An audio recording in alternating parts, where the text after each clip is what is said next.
నమస్కారం అండి. ఓం నమ శివాయ. ఓం శ్రీకృష్ణ పరమాత్మనే పరబ్రహ్మణే నమః. కార్తీక పురాణము ఈరోజు చివరి రోజు అండి. పూర్తిగా అయిపోయింది. కొన్ని వ్రతాల గురించి తెలుసుకుందాము. ఇది చివరిదండి. ఇది 11వ రోజు. ఇవన్నీ ఇంతకుముందు మనకు టైం లేనందువల్ల కార్తీక పురాణము మామూలు అయితే డైలీ ఒకటి చదవాలండి, డైలీ ఒకటి వినాలి. ఈ చదువు రాని వాళ్ళు వీళ్ళందరూ ఉంటారు కదా, మన పెద్దవాళ్ళు ముసలి వాళ్ళు, పాపం వాళ్ళకందరికీ చదువు లేదు కాబట్టి వాళ్ళందరూ వినడానికి ఇబ్బంది లేకుండా ఉంటుందని ఈ వీడియోలు చేస్తున్నానండి. అందరికీ పెద్దవాళ్ళకి వినిపించండి. ఎందుకంటే వాళ్ళకి చదవడానికి కూడా ఈ కొంచెం కళ్ళు కనిపించక ప్లస్ ఇలాంటివన్నీ తెలియదు కదా వాళ్ళకి. బుక్స్ చదవడానికి కూడా ఈ బుక్స్ కూడా దొరకడం లేదు ఈ మధ్య పూర్తిగా. అందుకని ఆ బుక్స్ పాత అయిపోయి పాడైపోతున్నాయని ఇది చేయడము. అందరు దీన్ని వినియోగించుకోండి. భక్తి శ్రద్ధలతోన వినండి కథల్ని, భగవంతుణ్ణి భక్తితోన ప్రార్థన చేయండి. శ్రీ కేదారేశ్వర వ్రతం కథ ప్రారంభం. శ్రీకరమైన నైమిషారణ్యంలో సూత మహర్షి శౌనకాది మహామనులతో, ఓ మహానుభావులారా, ఈ ప్రపంచ సృష్టికి మూలపురుషుడు భగవంతుడకు శ్రీ సదాశివునకు నమస్కరిస్తూ సకల సంపదల్ని కలగజేసేది పూర్వం అనేకులచే అనుష్ఠింపబడిన శ్రీ కేదారేశ్వర వ్రతం యొక్క మహిమను ప్రజాక్షేమాన్ని కాంక్షించే చెబుతున్నాను, వినండి. ఈ వ్రతం పూర్వము పర్వత రాజపుత్రి అయిన పార్వతి ఆచరించి ఈప్సితార్థ సిద్ధిని పొందింది. ఈ వ్రతం ఆచరించిన వారికి వ్రత మహిమను విన్నవారికి ఆయురారోగ్య సత్కీర్తులు కలుగుతాయి. ఈ ఉత్తమ వ్రతాన్ని 61 మార్లు చేసిన వారు ఇహంలో గొప్ప అదృష్టాన్ని, తేజస్సును, ఆయుష్ను పొంది అనంతరం శివ సాయుధ్యాన్ని పొందుతారు. అందుచేత అందరూ జాతి మత వర్ణ భేదాలు లేకుండా నియమ నిష్టలతో ఈ వ్రతాన్ని అనుష్ఠించాలి అని చెప్పి వ్రత కథాక్రమాన్ని వివరించసాగాడు. పరమ పవిత్రమైన కైలాస పర్వత శిఖరాన శ్రీ పరమేశ్వరుడు ఒకనాడు పార్వతీ సమేతంగా ప్రథమ గణాలు, మునిగణాలు, కుబేర, వరుణ, ఇంద్రాది దిక్పాలకులు, నారద, తుంబర, అగస్త్యాది మహాత్ములు కొలువుదీరి ఉన్నారు. అప్పుడు సభలో సదాశివుని ప్రేరణ వల్ల నారదాది ఋషులు గానం చేశారు. వారు మనోహరంగా పాడుతూ ఉంటేగా వారి గానానికి తగిన విధంగా రంభ, మేనకాది దేవకన్యలు నాట్యం చేశారు. వారి నాట్యంలో రంభ యొక్క నాట్యం పరమశివునకు ఆహ్లాదం కలిగించింది. ఆ సమయంలో ప్రథమ గణానికి చెందిన భృంగురిటి అనే ఆ మహాభక్తుడు శివుని అనుమతి పొంది సభాసదులందరికీ నవ్వు పుట్టే విధంగా వికట నాట్యం చేశాడు.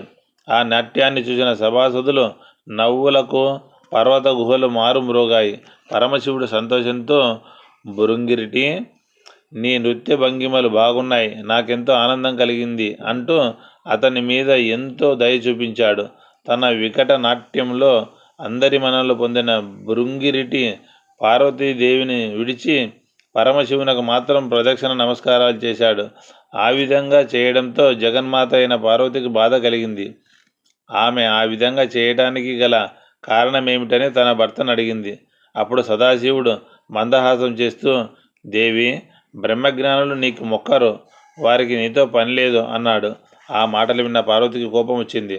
తాను శక్తి స్వరూపినని, సర్వసృష్టికి తానే ఆధారమని భావిస్తూ ఉండడం వల్ల తాను శివుని విడిచిపెట్టి తన శక్తినంతటినీ ఆకర్షించుకుంది.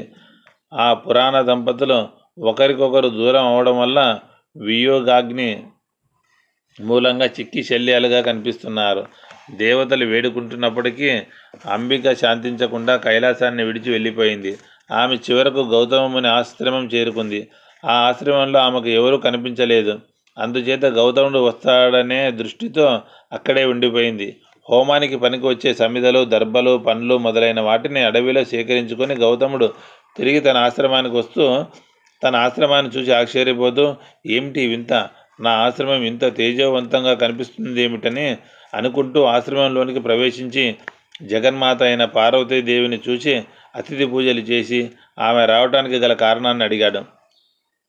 ఆమె తన దుఃఖానికి గల కారణం చెప్పి అతన్ని కూర్చోమని చెప్పి, ఓ భగవంతుడా, యోగులందరి చేత పూజలందుకునే ఆ పరమేశ్వరుని యొక్క అర్ధభాగం నాకే విధంగా లభిస్తుందో అటువంటి వ్రతాన్ని ఒకదాన్ని నాకు ఉపదేశించమని అడిగింది. సర్వజ్ఞుడైన గౌతమ మహర్షి కొంతసేపు ఆలోచించి, అమ్మ, కోరిన కోరికలు ప్రసాదించి కేదారేశ్వర వ్రతాన్ని అనుష్ఠించు, నీ కోరిక నెరవేరుతుందన్నాడు. అప్పుడు పార్వతి, నేను ఆ వ్రతాన్ని ఏ విధంగా చేయాలో వివరించమని అడిగింది. గౌతమ మహర్షి పరమేశ్వరుని ప్రార్థించి వివరాలు చెప్పడం ప్రారంభించాడు. ఆశ్వయుజ శుద్ధ అష్టమి నాడు ఈ వ్రతాన్ని అనుష్ఠించేవారు శుచిగా ఉండి తెల్లని పట్టువి కానీ లేక నూలు పోగువి కానీ 21 పీటల నూలును తోరంగా చేతికి కంకణం కట్టుకోవాలి. ఆ రాత్రి ఉపవాసం ఉండి బ్రాహ్మణ భోజనం చేయించాలి. అది మొదలు అమావాస్య వరకు ప్రతిరోజు కేదారేశ్వరుని పూజిస్తూ ఉండాలి. ఆ వ్రతం చేసే పద్ధతి ప్రకారం ప్రతిదినం ఉదయాన్నే లేచి శుచి అయి పూజా ప్రదేశంలో ధాన్యాన్ని రాశిగా పోసి దాని మీద ఒక పూర్ణ కుంభాన్ని ఉంచి దానికి 21 నూలు పోగులతో చుట్టి దాని మీద తెల్లని పట్టుబట్టను కానీ తెల్లని వస్త్రాన్ని కానీ శక్త్యానుసారం నవరత్నాల్ని కానీ బంగారాన్ని కానీ వెండిని కానీ వీని ఎందుంచి గంధ పుష్పక్షదాతులతో ఆ కలశాన్ని పూజించి ఆ తర్వాత 21 మంది బ్రాహ్మణుల్ని పిలిచి కాళ్ళు కడిగి పీట మీద కూర్చుండబెట్టి పురోహితునకు ముందుగా పూజ చేసి తర్వాత బ్రాహ్మణులు 21 మందిని పూజించాలి. ఆ తర్వాత కలశమందు కేదారేశ్వరుని ఆహ్వానం చేసి షోడోపచార పూజలు చేస్తూ నవఘాయ పిండి వంటలు, పాయసము, పాలు, పెరుగు, నెయ్యి, తేనె మొదలైన వాటిని వివిధ రకాల పండ్లను నివేదించి తాంబూల నీరాజన మంత్ర పుష్పాలతో స్వామిని స్తుతించి బ్రాహ్మణులందరికీ దక్షిణ తాంబూలాదులిచ్చి సంతోషపరిచి వ్రతాన్ని పూర్తి చేసినట్లయితే కేదారేశ్వరుడు సంతోషించి సకల దేవతలతో వచ్చి నీకు స్వదేశంలో అర్ధాంగాన్ని ఇస్తాడు అని చెప్పాడు. గౌతమ మునీంద్రుడు చెప్పిన విధంగా జగన్మాత పార్వతి ఆ వ్రతాన్ని భక్తి శ్రద్ధలతో అనుష్ఠించి వ్రత సమాప్తి గావించే సమయంలో పరమేశ్వరుడు ప్రత్యక్షమై తన శరీరంలో సగభాగం ఆమెకు ప్రసాదించాడు. పార్వతి పారవశ్యంతో పరమేశ్వరుని అర్ధ శరీరాన్ని పొంది వ్రతక్షేమాన్ని కాంక్షించి ఈ వ్రతం చేసిన వారి కోరికలు తీరినట్లు వరం ప్రసాదించమని అడిగింది. సదాశివుడు సరే అన్నాడు. శివభక్తుడైన చిత్రాంగదుడైన గంధర్వుడు ఈ వ్రతాన్ని ప్రచారం చేయాలని సత్సంకల్పంతో నందికేశ్వరుని అనుగ్రహం పొంది ఉజ్జయిని నగరం చేరుకొని ఆ దేశపు రాజైన వజ్రదంతునికి వ్రత విధానము దీని మహిమను చెప్పి ఆచరింపజేయించాడు. వ్రత ప్రభావం వల్ల ఆ రాజు చక్రవర్తి అయ్యాడు. ఆ పట్టణంలోనే 2 వైశ్యకన్యలున్నారు. వారు ఆ వ్రతం గురించి విని తాము కూడా ఆచరించాలనే సంకల్పంతో తమ తండ్రి అనుమతిని అడిగారు. అతడు నిరుపేద అయి ఉండడం వల్ల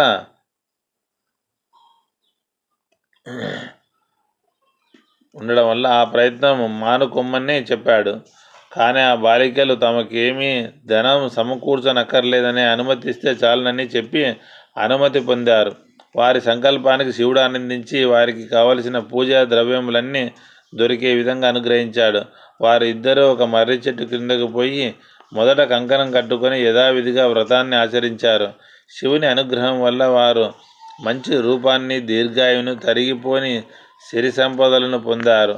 వారిలో పెద్ద ఆమెయగు పుణ్యవతిని ఉజ్జయిని రాజును, చిన్న ఆమెయగు భాగ్యవతి చోళ దేశపు రాజును వివాహం చేసుకున్నారు. వీరి మూలంగా పుణ్యవతి భాగ్యవతులు తండ్రి కూడా భాగ్యవంతుడయ్యాడు.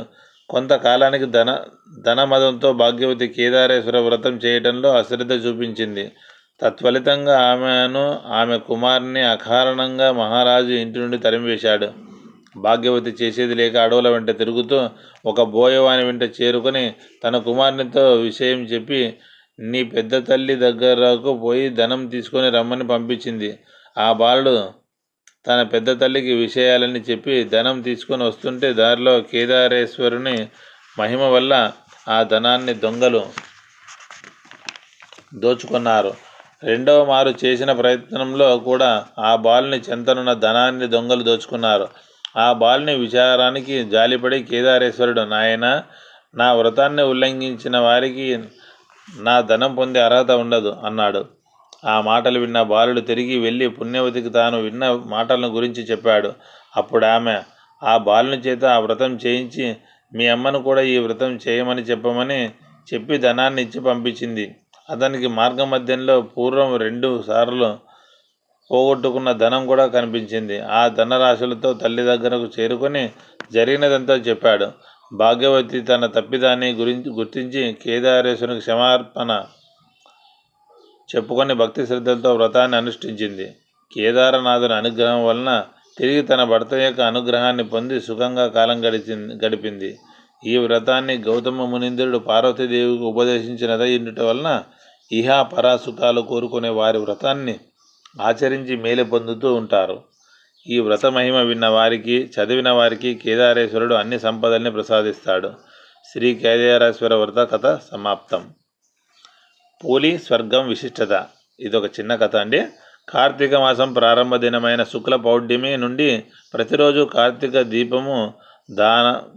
దీపారాధన చేసి కార్తీక మాసం ఆఖరు రోజు అనగా మార్గశిర శుక్ల పౌర్ణమి గడియలో చేయి దీపారాధనను పోలి స్వర్గము దీపారాధన అందరు.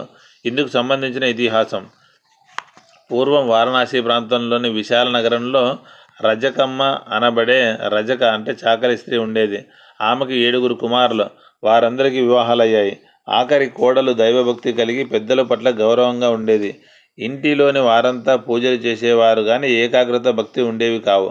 ఆఖరి కోడలు పోలమ్మ ఎవరికీ తన వల్ల ఏ విధమైన ఇబ్బంది రాకుండా పనులన్నీ తానే చేస్తూ వినయంగా ఉండేది. కార్తీక మాసం వచ్చిన నాటి నుండి అత్తా కోడళ్ళు అంతా నది స్నానానికి వెళ్ళేవారు. పోలమ్మకు మాత్రం పనులు అప్పచెప్పి ఇంటి వద్దే వదిలేశారు. పోలమ్మ ఇంటి దగ్గరే స్నానం చేసి పెరటిలోని పత్తిని తెచ్చి ఒత్తి చేసి వెన్నతో దీపారాధన చేసేది. భగవత్ నామ పారాయణ చేసుకుంటుండేది. పోలమ్మకు ఆయుర్దాయం తీరింది. సునాయాస మరణం కలిగింది. విష్ణుదూతలు విమానంలో వచ్చి పోలమ్మను విమానంలో ఎక్కించుకొని స్వర్గానికి తీసుకువెడుతూ ఉన్నారు. నదీ స్నానం చేస్తున్నంత వారంతా అంతా చూసి పోలి స్వర్గానికి వెళుతున్నదని కేకలు వేశారు. కేకలు విన్న అత్త తోటి కోడళ్ళు తమ అజ్ఞానానికి విచారించారు. శరీరంతో విష్ణు సాయుధ్యం పొందడం పోలి చేసుకున్న సుకృత ఫలం అని ప్రశంసించారు. నాటి నుండి కార్తీక బహుళ అమావాస్య పోలి స్వర్గానికి వెళ్ళిన రోజుగా ప్రశస్తమైంది.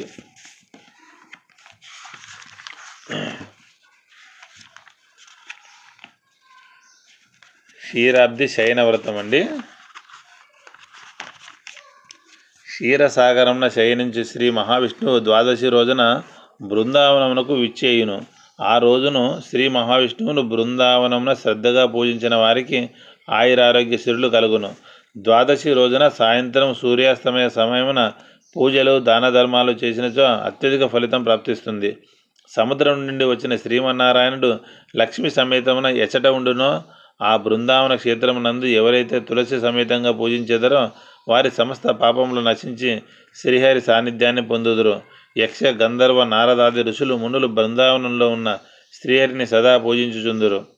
పతితుడు శూద్రుడు మహాపాతకములు చేసిన వాడు బృందావన శ్రీహరిని ద్వాదశి రోజున ఆరాధించిన వారి సమస్త దోషములు తొలగి పుణ్యలోకములు పొందుదురు. ఎవరైతే స్వామిని ఆ రోజున ఆరాధించారో అట్టి వారి పుణ్యములు పోయి నరకమును అనుభవించెదరు. కనుక బృందావనం చేయు శ్రీహరి పూజా మహిమ విష్ణువునకు అత్యంత సంతోషకరము. కార్తీక శుద్ధ ద్వాదశి యందు శ్రీహరిని ఆరాధించని వాడు 1,000,000 జన్మల పాపి పుట్టును. బృందావనంలో శ్రీహరిని కార్తీక శుద్ధ ద్వాదశి నాడు పూజించిన వారి బ్రహ్మహత్యా దోషం, సువర్ణాపహరణం దోషము, సురాపాన దోషము, గురుతల్పమును అధిరోహించిన దోషము వంటి 1,000,000 దోషములైనను అగ్ని ఎందు పడ్డ దూది వలె హరించిపోవును. తులసి బృందావన సన్నిధాన ఆరాధన శ్రీహరికి ప్రీతిదాయకము. పూజా నిమిత్తం ముగ్గులు వేయాలి. శంఖ చక్ర గద కౌముది గోపాదాదులు ఆ తిన్నె మీద ముగ్గులు వేసి అలంకరించాలి.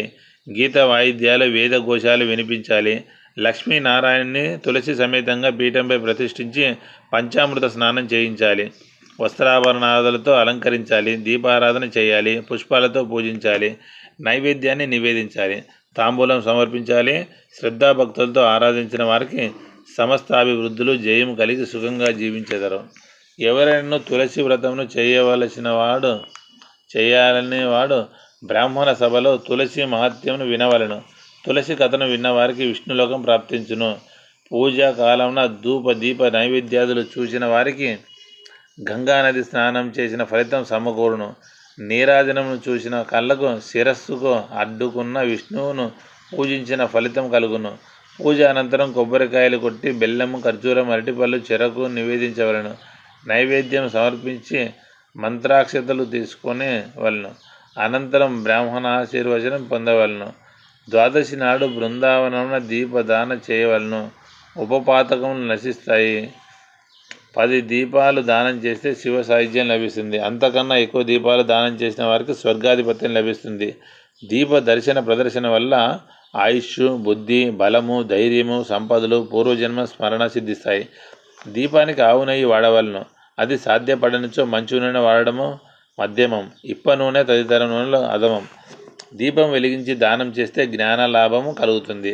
దీపారాధనకై మంచు నూనె దానమైతే సంపద కీర్తి సిద్ధిస్తుంది.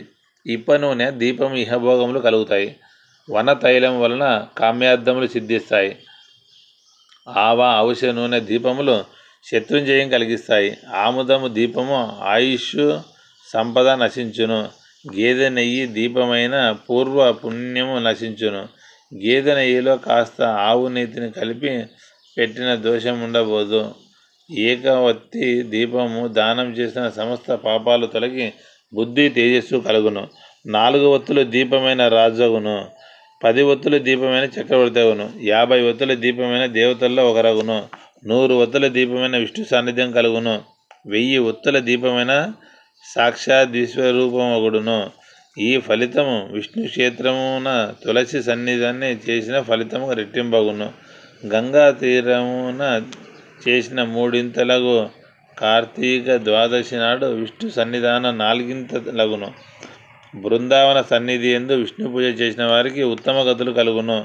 భక్తితో పూజ చేసిన వారు పూజ ఫల పుష్పాది నైవేద్యం దీపారాధన చూచి ఆనందించి వారు ఆయురారోగ్య ఐశ్వర్యములు పొంది పరమపదం పొందుతారు. లాస్ట్ది తులసి మహత్యం అండి. తులసి వ్రతం అమోఘమైన ఫలితాన్ని కలిగించు దివ్య వ్రతం.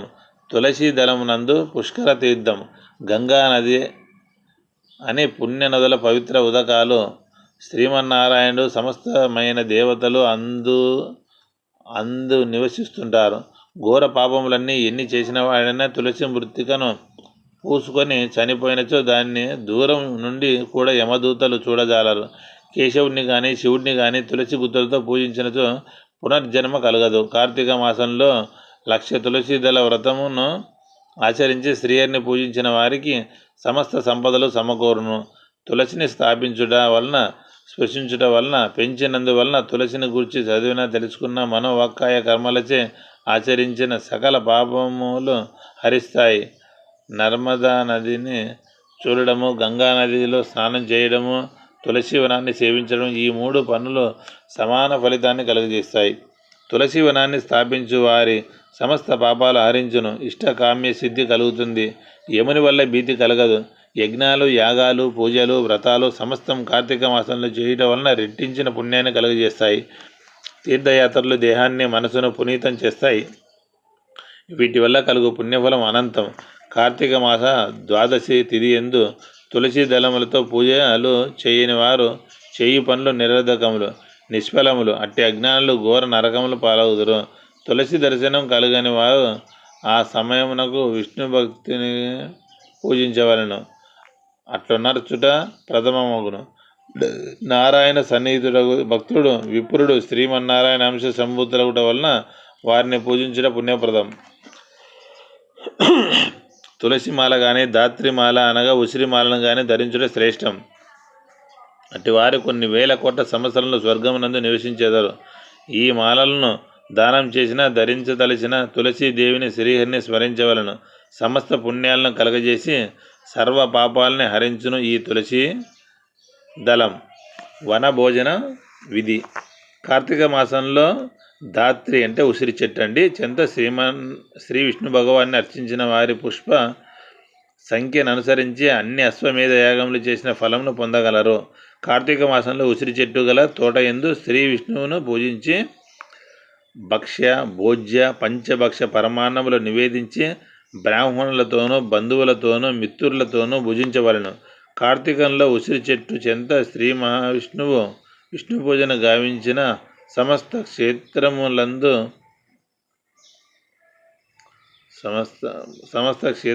శ్రీ మహావిష్ణువు పూజించిన ఫలము ప్రాప్తించును. సంవత్సరంలో ఏ మాసం నందైనను ద్వాదశి తిథి ఎందు తులసి పత్రిని, కార్తీక మాసంలో 30 రోజులు ఉసిరిక పత్రిని కోయివారు ఘోర నరకములు అనుభవింతురు. మృత్యుంజయ మహామంత్రం. ఓం త్రయంబకం యజామహే సుగంధిం పుష్టివర్ధన్ ఊర్వారుకమేవ బంధనాత్ మృత్యోర్ముక్షయమామృతాత్. ఓం నమ శివాయ. ఓం శ్రీకృష్ణాయ నమః. ఇది కార్తీక పురాణం అండి. దీంట్లో పూజలు ఇవన్నీ బాగా భక్తి శ్రద్ధలతో చేయండి, నిష్కామ కర్మతో చేయండి, కోరిక లేకుండా చేయండి. ఏ పూజ చేసినా కూడా శ్రద్ధతో చేయండి. మన కర్మానుసారమే ఏవైనా వస్తాయండి. అందరికీ నమస్కారం అండి. సోహం.